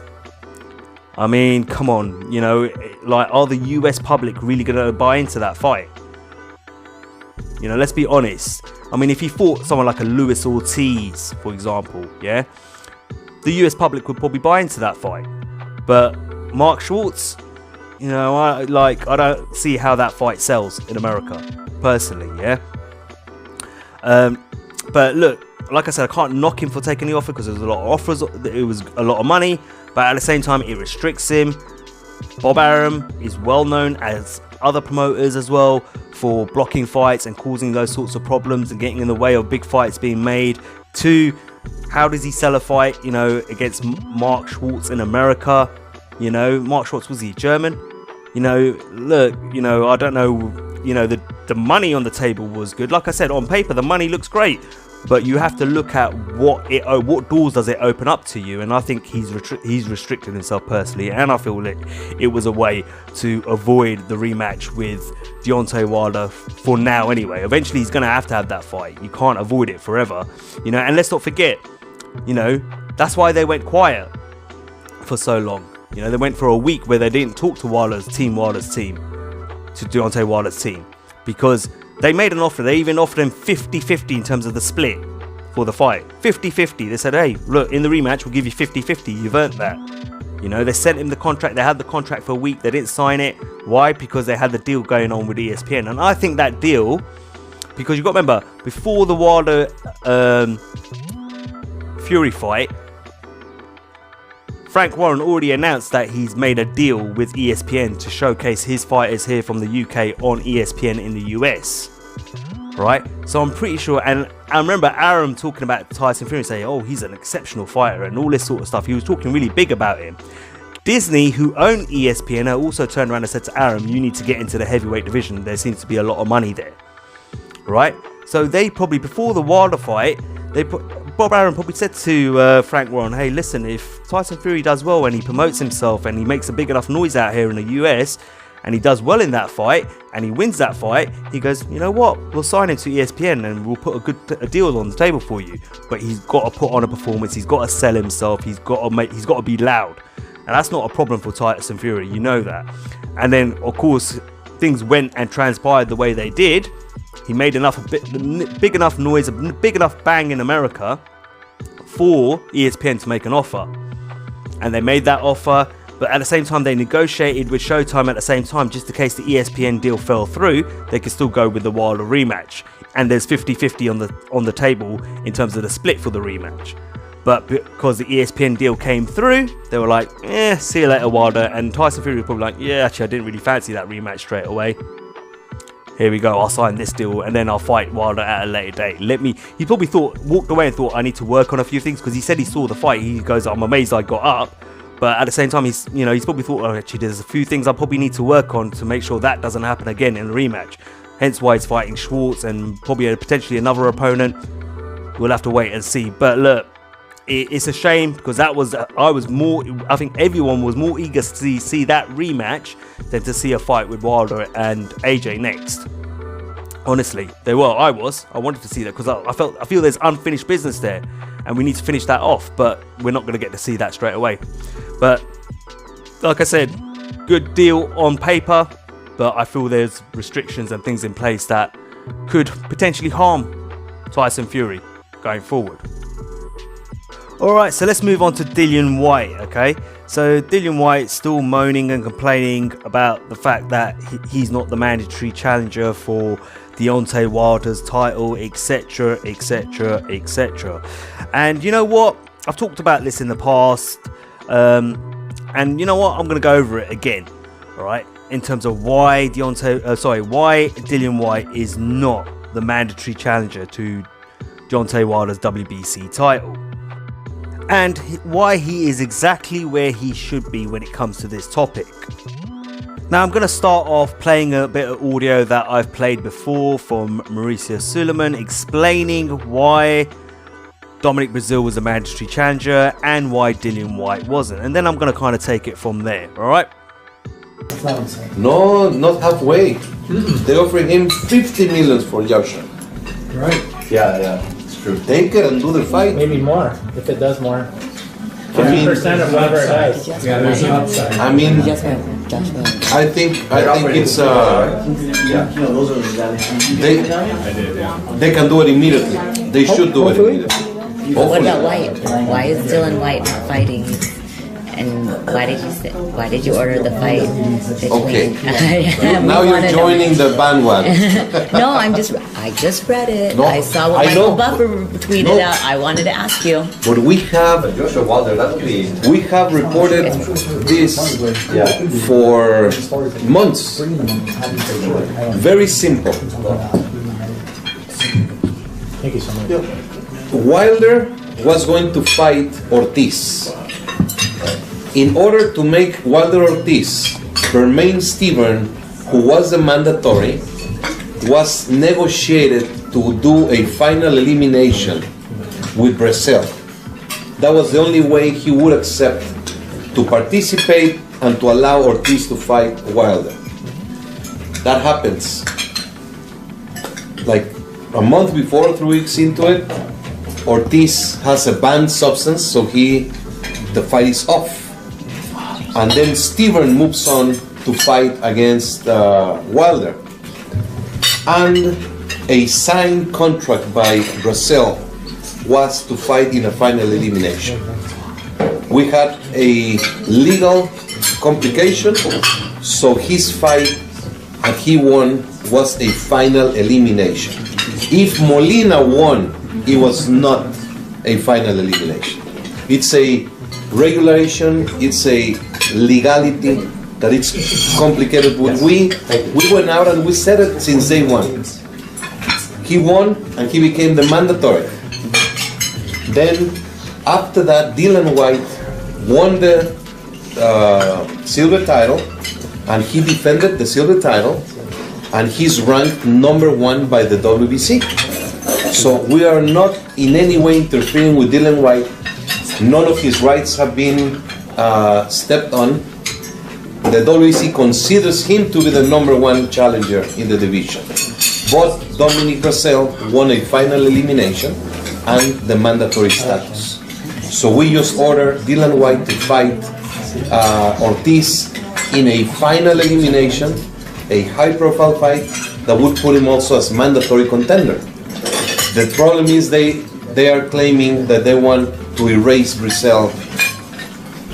So I understand his position, but the explanation, it has been clear since October of last year. So that was Mauricio Suleiman, president of the WBC, explaining the whole situation. Now, basically, let me break it down for you, right? It was a legality issue, right? So, Deontay Wilder wanted to fight Luis Ortiz, but he was due to make his mandatory defense as well. So, in order to get around the mandatory defense, they had to pay Bermane Stiverne, who was the mandatory challenger, step-aside money. They paid Bermane Stiverne the step-aside money, but not only that, Bermane Stiverne said that he wanted a fight as well at the same time. So they made a fight with Dominic Breazeale, which ended up being a final eliminator. Now, when Dominic Breazeale and Stiverne signed the contract, in the contract it stated that it would be a final elimination fight for the mandatory position for the Deontay Wilder's WBC belt. They signed the contract, fight was on. A few weeks into it, or a few weeks to go, it was in October when Ortiz popped 30, the fight with Wilder was off. Hence then, Bermane Stiverne, the WBC then ordered and said, hey, you need to face your mandatory. That was Bermane Stiverne. So Bermane Stiverne jumped in on November 4th and fought Deontay Wilder, right? That left Breazeale in a position where he had signed a contract saying that if you beat Bermane Stiverne, you become the mandatory challenger. It's a final elimination fight. Now they put themselves in a legality position from a legal standpoint where if they didn't give Dominic Breazeale a final elimination fight for the mandatory position, he could take him to court and sue him for a whole load of money. They didn't want to put themselves in that position, so to satisfy Dominic Breazeale, they made a final elimination fight with Eric Molina. Now, if Dominic Breazeale won the fight, Dominic Breazeale will go on to become the mandatory challenger, and therefore they have fulfilled their legal responsibilities and requirements to Dominic Breazeale in terms of their contract that he signed to fight Stiverne. If Eric Molina won the fight, Eric Molina would not have become the mandatory challenger. That's basically what he said in a nutshell. But hold on, let's go back a little bit, right? Where was Dillian Whyte ranked when the fight between Stiverne and Vasyl was made? Right, what was his ranking at this time? Everyone's going on about, oh, he's the number one ranked, he's the number one ranked, he's the number one ranked, he should be the mandatory challenger, etc. But where was he ranked when the fight with Stiverne and Vasyl for the final elimination fight that was made and the contract that was signed to find out who was going to be the mandatory challenger to Deontay Wilder WBC belt? Where was Dillian Whyte ranked at that time? Alright, so let's have a look. Alright, I'm going to show you a few screenshots of some articles. I'll link them in the description of the video as well, as always. So as you can see in this article, right, Boxing News, on the top, right, you'll see the date. It says September 28th, 2017. Dominic Vasyl to fight Bermane Stiverne. Yeah? So that was when it was announced that these two guys were going to fight each other in a final elimination fight to become the mandatory challenger to Deontay Wilder's WBC belt. Okay? Now here's two screenshots of an article from Sky Sports from the 29th of October 2017. Right? Bruising Whyte bullies Helenius. Right? This is when he was fighting Robert Helenius for that silver belt. Right? On the right, you've got the article, and it says the London heavyweight overcame troubling second round to dominate the rest of the fight and strengthen his pre-fight position as the WBC's number 3 contender by claiming the organization's silver belt. So there's a story right there. Okay, it says it all right there. That, you know, everyone's talking about, oh, Whyte was screwed, he's been screwed over by the WBC, he should be the mandatory challenger, etc, etc. Well, that's not correct, is it? Because when you look at it, the fight for Bermane Stiverne versus Dominic Vasyl in a final elimination fight, yeah, to become the mandatory challenger to the WBC champion, was made and signed, sealed and delivered, right, before Dillian Whyte was due to fight Helenius. Now remember, if you remember, Helenius was a fight that was put together lastminute.com. I think Dillian Whyte had, what, 7 or 8 weeks to prepare for that fight? Or was it less? Was it 4 weeks? He had something like 4 or 5 weeks to prepare for that fight. Yeah? So no one could say, oh, the Dillian Whyte fight was signed before that. No, it wasn't. Because remember, he was going on that. Remember, everyone was criticizing, even Tony Bellew on that night was criticizing Dillian Whyte's performance, saying that, you look, oh no, it's a last minute replacement, etc., or a last minute fight that was put together, but still Dillian Whyte didn't look very good. He was very critical of him. Yeah, I remember that one, right? So that was the last minute fight that was put together. So technically speaking, Dillian Whyte was exactly where he was supposed to be, and the number 1 contender at that time was Luis Ortiz. Right? So, as far as I'm concerned, Dillian Whyte can't complain and say, oh, I won the silver belt and I became the number 1 contender, you know, and so I should be the mandatory challenger. Well, no, because before your fight with Helenius, you were ranked number 3, and weeks before that, because that fight with Helenius was put together lastminute.com, weeks before that, Bermane Stiverne had agreed to step aside to let Deontay Wilder fight Ortiz, but he said, I want step aside money and I want another fight. And they gave him another fight, a final elimination fight against Dominic Vasyl. Do you get what I'm trying to say? So Dillian Whyte is exactly where he should be right now. Yeah? There's no corruption, there's no screw job here. He's exactly where he should be. Okay? He was ranked number 3, yeah, when that contract between Bermane Stiverne and Dominic Vasyl was made. Okay, simple as that. He was ranked number 3. So and that fight with Helenius was made lastminute.com for the silver belt. So the fights were probably signed around about the same time as each other. Because that fight with Helenius was a lastminute.com fight that was put together by Eddie Hearn. So he's exactly where he should be right now, in my opinion. But wait, there is more.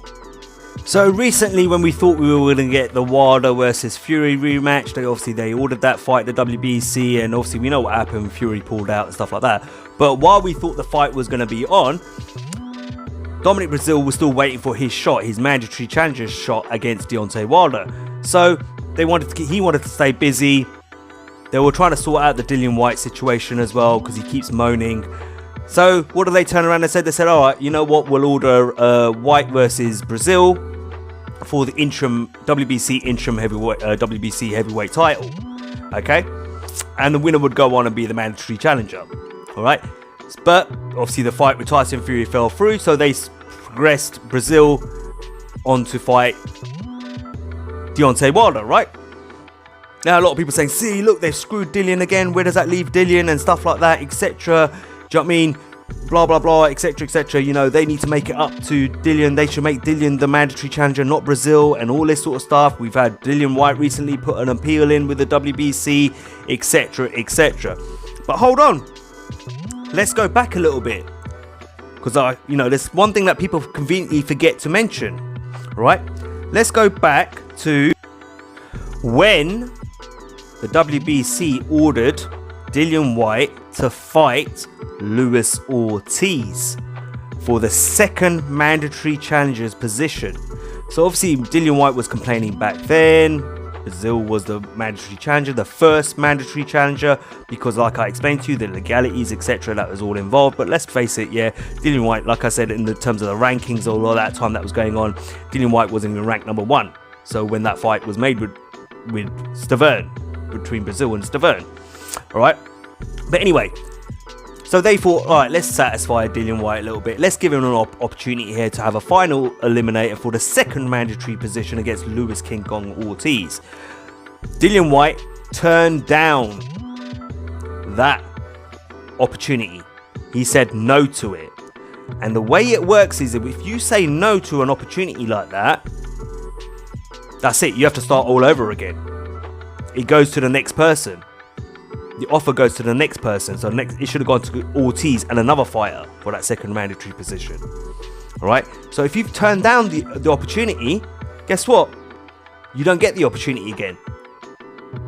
So in fairness, he shouldn't even have got an opportunity against Vasyl for a final elimination fight for the mandatory position, if that makes sense, because he already turned one down against Ortiz months before that. That's how it works. And the thing is, Dillian Whyte, what Dillian Whyte wants is, they want him to erase and wipe out Vasyl's position as a mandatory position, which they can't do from a legality standpoint. I've already explained that to you. He didn't want to fight Luis Ortiz. Yeah, okay. And now Vasyl's moved on to be the mandatory challenger on May 18th to Deontay Wilder's title. What he wants is, he wants them to wipe that position off and say, make me the mandatory challenger. I rightfully have earned that, or that's my rightful position. What he doesn't understand is the WBC ruling is that you cannot be a mandatory challenger without a final elimination fight. So he still has to have a final elimination fight. And that's probably most likely going to end up being against someone like Luis Ortiz again, even if they did do that. But they can't do that. And Mauricio Sulaimán's made that pretty clear recently as well, that he turned down the Luis Ortiz opportunity for the second mandatory position. Listen, don't get me wrong, this is a whole load of mess. It is a real mess, don't get me wrong. But unfortunately, that's the way it's worked out. Now, I've explained to you that Dillian Whyte is exactly where he needs to be. This is where he should be. He's not been screwed over. There's none of that nonsense, yeah. And you notice when you talk to when you see Dillian Whyte in interviews, yeah, and someone starts talking to him about it, he goes, "Oh, it's just stupid and it's corruption, it's corruption." He doesn't want to talk about these points. He doesn't want to talk about the legality standpoint in terms of Dominic Vasyl when he was due to fight Stavern in a contract he signed for a final elimination fight. He wants to wash that all over. He wants to avoid that part of the conversation. He doesn't want anything to do with that. He never talks about it. He just talks over it. Says, it's nonsense. It's rubbish. You know, he starts talking, goes off and starts talking on a tantrum. All right. Doesn't want to talk about where what his WBC ranking was when that fight between Stavern and Vasyl was made, which was, I've just shown to you, he was ranked number 3.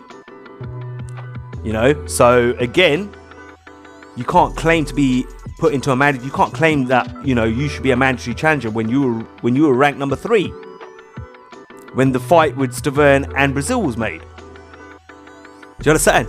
He doesn't want to talk about the fact that he turned down a secondary mandatory position with Luis King Kong Ortiz, which technically means you turn down the opportunity, so the opportunity goes on to the next fighter, and you don't get another opportunity, but then the WBC turned around and said, hey, we'll give you another shot, fight Brazil, etc, etc, but obviously the fight with Tyson Fury and Deontay Wilder rematch fell through, so they said, hey, you need to fight your mandatory. Brazil moved forward.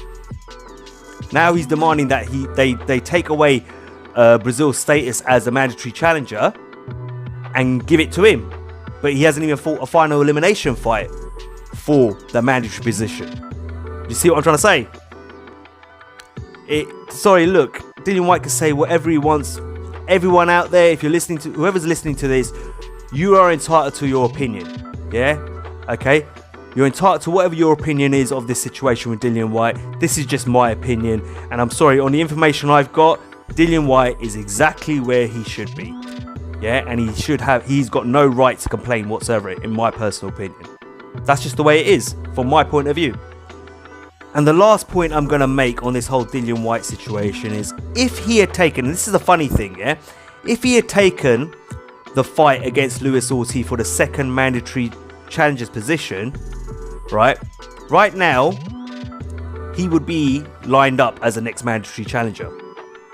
So in a year from now, he would be in that position to fight Deontay Wilder. So for the last couple of years, whatever it's been, he's been messing around, trying to find a way, pass all the rules and all the legalities and all that sort of stuff, and bypass everything, put himself in that mandatory challenger position. But if he'd simply taken that fight against Luis Ortiz, beat Luis Ortiz, because he says he could beat Luis Ortiz. Luis Ortiz is an old man to Dillian Whyte. You know, he's 50 years old or whatever, etc. and stuff, with heart problems and all that sort of stuff, you know, that he's talking about. He said he could beat him easy. Then you should have just taken a fight, beat him easy, and put yourself in that mandatory challenger's position, that second mandatory challenger's position. But instead, he's been playing all these games, and now he's found himself in a position where he's got no mandatory position with the WBC. Not only that, when I think about it, he's the number one contender in the WBO rankings as well. But what is the recent news that's come out? The recent news has come out that Usyk's going to make his heavyweight debut on May 25th on DAZN and on Sky Sports against Carlos Takam. If Usyk beats Takam, he's going to be the mandatory challenger to Anthony Joshua's WBO title. And the reason he gets that special treatment is because he was a super champion for the WBO at cruiserweight. So where does that leave Dillian Whyte when it comes to his WBO position? Shouldn't he be complaining to the WBO now as well? That, hold on, I'm the number one contender. I should be the mandatory challenger. No? But I haven't heard him make a peep about that. I've not heard a peep from him about that. Have you not noticed? He's not said nothing about that. Absolutely nothing. Alright, not only that, he was the IBF. He had a opportunity to fight Kubrat Pulev in an IBF final eliminator. But because they lost the purse bid, and Kubrat Pulev's team won the purse bid, and the fight was going to be in Bulgaria, they didn't want the fight in Bulgaria. So much for I will fight anyone, anywhere, anytime, any place. The problem was, he wanted the fight in the UK, he wanted it on UK pay-per-view, he wanted it in the UK where it was favourable to him. The conditions were favourable to him. Alright? And then they made up some excuse saying that, oh, they didn't have the money. Well, they clearly did have the money, because in the end, obviously, because he turned down that opportunity with the IBF, the opportunity went on to the next fighter, which was Hughie Fury. So, Dillian Whyte, do you know what I mean? He it's his own fault where he is. He has had plenty of opportunities with the WBC, not sorted it out, ignored it, played games, and now he's found himself in limbo. The WBO have got him ranked as number one, but Usyk's going to take, if he beats Carlos Takam, he's going to become the mandatory challenger to Anthony Joshua's WBO title, but I don't hear him complaining about it. Right? He had an opportunity for a final eliminator against Kubrat Pulev. He turned it down and made it some excuse that they didn't have the money to fund the fight. So I'm sorry, Dillian Whyte is to blame for Dillian Whyte's situation and the position he finds himself. That's the way I look at it. While we were on the subject a little bit on Kubrat Pulev, I thought, you know what? Let's end the podcast by talking about Kubrat Pulev and this situation he has with this female reporter. Alright, and I'm going to play you the video of what went down, which is put Pulev in a position where I believe he's been suspended, hasn't he? Indefinitely. Is it by the California what was it, the IBF? Something's happened to him anyway, yeah. But this is the reason behind it. Okay. So if Tyson Fury gets through Tom Schwartz, do you think you should have a shot? Yes. Absolutely. All right. All right. Thank you. Thank you. Jesus Christ. Nice. Now, when I originally saw this, I thought, you idiot. And I still actually think he's an idiot because he shouldn't have done it in the first place. Yeah, look, you can't behave that way. I don't know how things work in Bulgaria, but like in the US, UK, other parts of the world, it's not acceptable, right? And I still think he's an idiot for doing it, right? Now, a lot of people were saying, oh, look how uncomfortable that made her feel and stuff like that. Me personally, on my first impressions, I thought, well, she doesn't seem very uncomfortable with it, to be honest with you. She took it as a joke, and, you know, it seems like they moved on.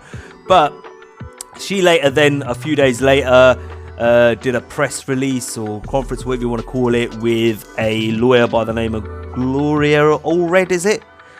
She's the same lawyer who represented Floyd Mayweather's ex-fiancée, Miss Jackson, who was claiming that Floyd, you know, a lot of domestic abuse and sort of things that were going on, you know, before they split. And anyway, she's the woman they go to for these sort of cases. And she basically turned around and said that she was unhappy. It made her feel uncomfortable what Kubrat Pulev did to her. I think she said it was embarrassing, degrading, or whatever. No woman should ever feel that way, made to feel that way. And the worst thing about it was, after the interview, she was putting some stuff back into her rucksack, and then he walked past her and he squeezed both her butt cheeks, right, and walked off laughing about it. She then said later on that she was at an after event where there was an opportunity to interview some more boxers. Kubrat Pulev turned up a little bit later on and asked her to delete the kiss that we just saw. And she basically turned around and said in her statement, saying that, oh, she wasn't going to do that, she was going to expose him for what he was. Everyone jumped on Kubrat Pulev's back. I just sat back and thought, let me see how this unfolds. But everyone else jumped on his back saying, oh, he's an idiot, he should be suspended, he should be done this. You know, she's going to take him to the bank and he deserves it and stuff like that. But then more things came to light as things progressed with this story, right? So I'm going to show you some more videos, right? Actually, better still, let's start with this, all right? Because you had these two pictures. Now, the one on the left is the original picture, and the one on the right is obviously the photoshopped one, right? So this kind of added more strength to her claims, because people think that this was either Kubrat Pulev fans or Kubrat Pulev's team that put this out, where they photoshopped the original photo, right? In what I can only describe as a poor attempt to try and discredit this woman, right? They put together this Photoshop picture of the original picture you're seeing on the left. But of course, with things like this, more information comes out as if you are willing to wait and not jump the gun. So then this video was put out by another channel, I think it's called Pheno Boxing. And you get it, it's all over the internet, it's all over social media and stuff like that. And well, let me play the video and then I'll give you my take on it.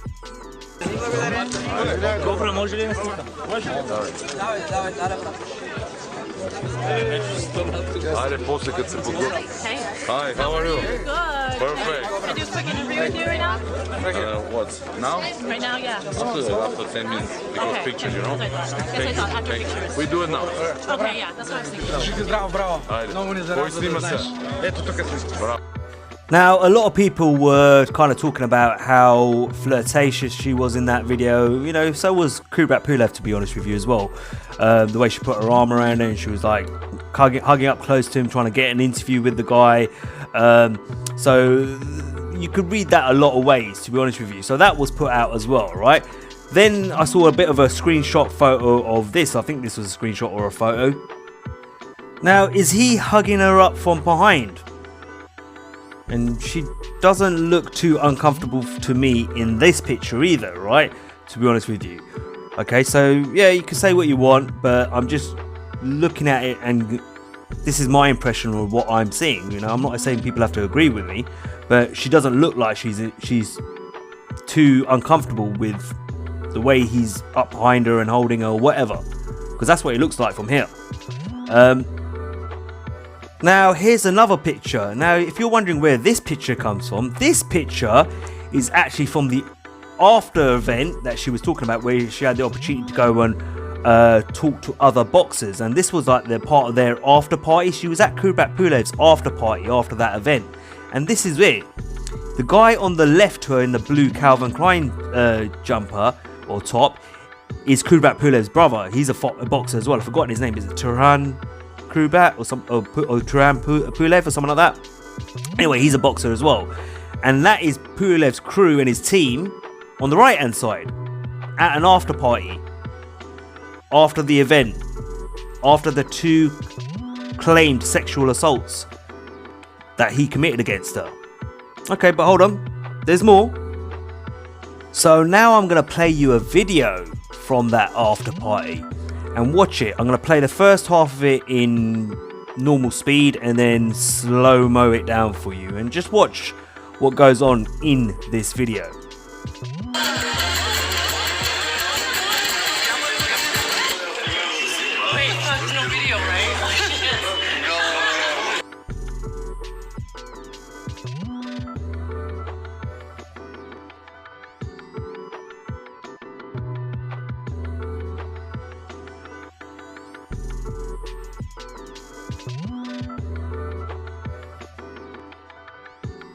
Okay, so let me get this straight.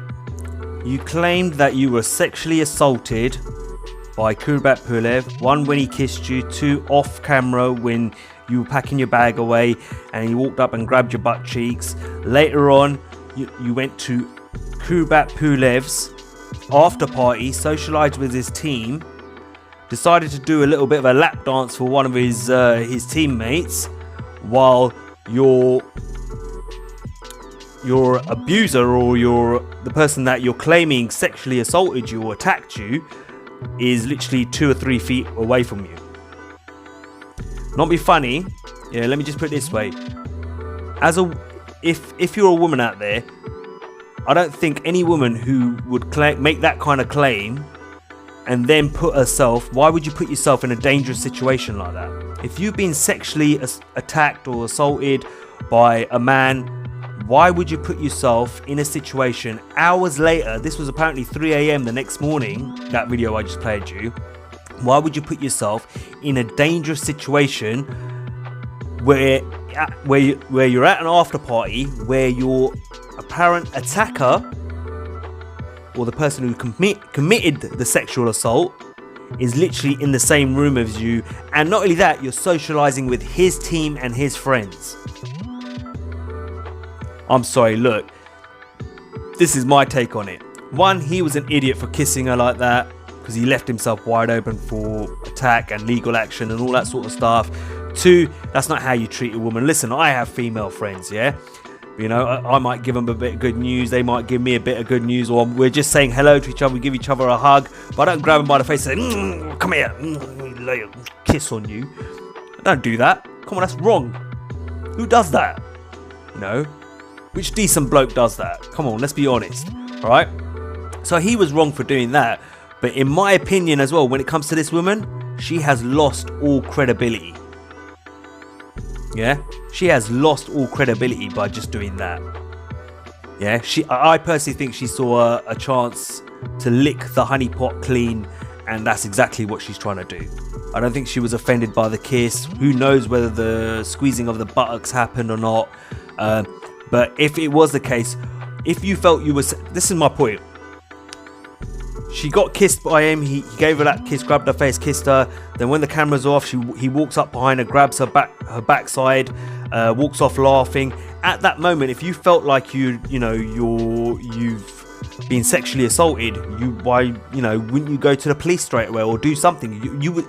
and don't get me wrong, some women don't do anything about it straight away. I understand that she may not have done anything about it straight away, but you definitely wouldn't have put yourself in a dangerous situation and put yourself in a further dangerous situation by going to the man's after party lap dancing for one of his friends while he's 3 feet away from you, because how do you know what he's going to do next to you, or even his friends? So in my opinion, I think she lost all credibility. She's friendly with the team, friendly with Kubrat Pulev. He probably took that a little bit too far with the kiss. She saw it as an opportunity to make some money off of him, and there you go, that's how it plays out. In my opinion, any judge with real common sense would throw that out of court. Not only that, notice what she says in that video. She's doing the little lap dance, she shakes, she turns around and she goes, "Oh fuck, it's not on video, is it?" And they're like, no, we're not gonna, no video. Right? You know the reason why she asked that question? Because she knew 2-3 days later she was gonna make her accusation against Kubrat Pulev. So that's what I mean by she saw an opportunity to lick the honey pot clean. But what made this even more funny was, I saw another video from her. Someone put it up on Twitter, right? Someone reposted it on Twitter, so I recorded it and downloaded it. This woman was, it's funny, I'm going to play this video so you're going to laugh, right? It made me laugh, and I had to put it on my Instagram page. If you're not following me on Instagram, follow me at Keep It Real Boxing. I do a lot of stuff on Instagram, all right? And she shows that she does a video of herself, like a selfie video, at Lomachenko versus Canelo. Here you go, look, I'm going to play it for you, yeah?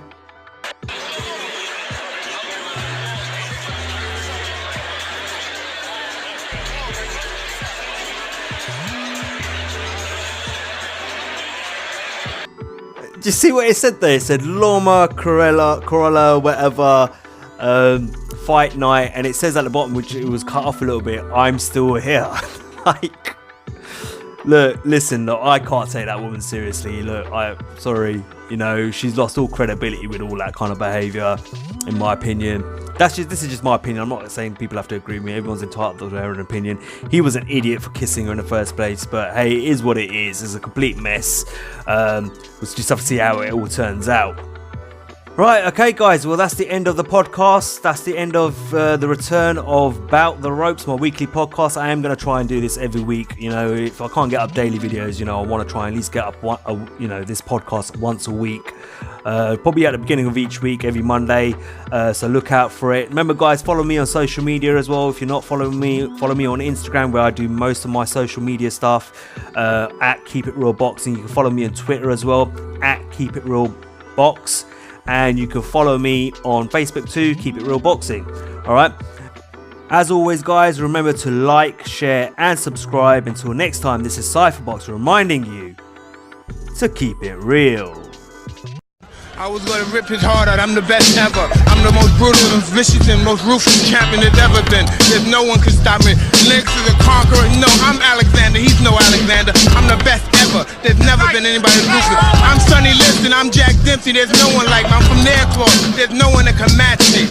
My style is impetuous, my defense is impregnable, and I'm just ferocious. I want your heart, I wanna eat his children. Praise be to Allah.